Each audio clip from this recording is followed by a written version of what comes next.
Just craziness. What are you doing? Well, I'm doing your segment, buddy, because, again, as I just told the folks, nature called. You see that precipitation?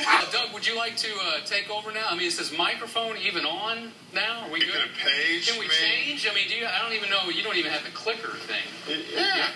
Change something. I don't know. People don't want to look at this. You could have paged me. Change something. Let's go current conditions outside. And as you see, oh my goodness, 93 degrees. That's never fun. That wind coming out of the northeast, 9 miles per hour. That pressure, 29.71. 42% humidity. That dew point. Yeah, but what does that mean? 67 degrees. It doesn't matter. People really don't care. Far away, a little south, a little east.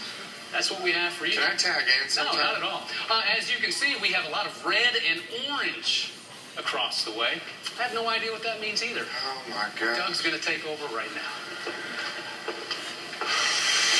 I had to go to the bathroom. It happens.